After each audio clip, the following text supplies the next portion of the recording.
Hi, my name is Amy, and I recently had to switch schools. At my old school, I never thought too much about the racial makeup of my class. There were a few students of color, but most of my classmates were white like me.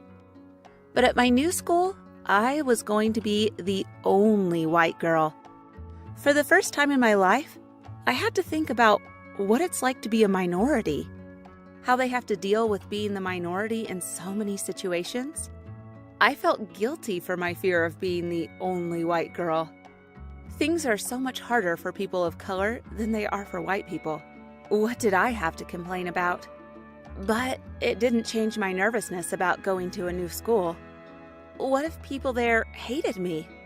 After all, the more I read online about racism, the more I realized that non-white students had good reason to mistrust people who looked like me. I didn't want to be seen as the bad guy. My first day at the new school, I was really self-conscious. I couldn't tell if people were actually staring at me or if it was just in my head. It seemed like some of the students were whispering about me and judging me. I tried to remind myself that this was probably how non-white students at my old school had felt, and that I needed to learn what it was like to not always be part of the majority. At lunch, I had no idea where to sit. Did the other students have cliques based on race? If so, would anyone welcome me into their group? I ended up finding a table where a black girl with glasses was reading a book. I asked if I could sit across from her. She just nodded without looking up from her book, and I started to worry again. Did she not want to talk to me because I was the white girl?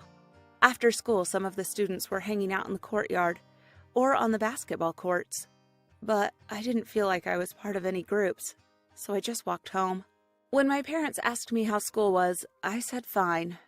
Then I went up to my room and started texting my friends from my old school. I told my friend Marcia about my fears, that everyone hated me because I was white. We talked about the things I read online, about the discrimination that people of color face from white people, and how I was afraid of being seen as the enemy. I asked if she thought I should try explaining this fear to some of the students at my new school, but she said it was probably best for the two of us to talk about these issues. Also, she asked, did I really have any evidence that the people at my new school disliked me because I was white?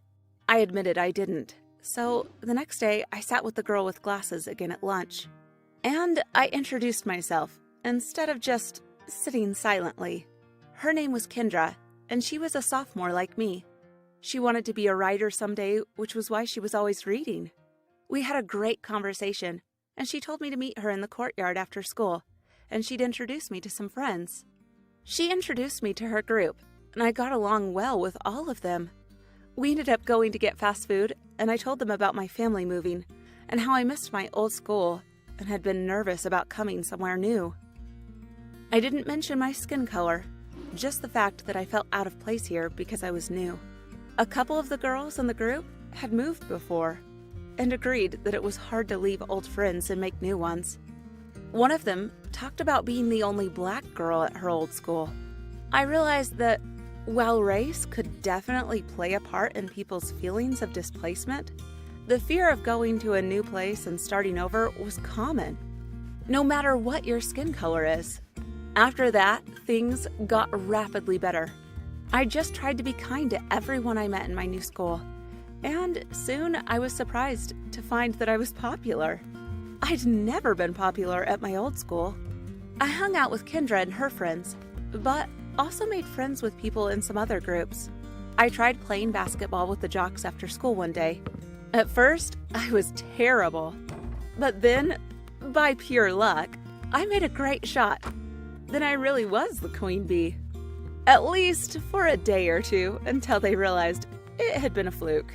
I'm still much more conscious than I was of what it's like to be a minority. I'm not saying that my experience means that I understand what life is like for people of color. When I'm feeling like I don't belong, I talk to Marcia, who reminds me that I still have friends back in my old town, but that it's awesome how many friends I've made at my new school, and that being kind to others can help you belong anywhere. Did you like this story? Share your experiences in the comments below. And don't forget to like the video and subscribe to the channel.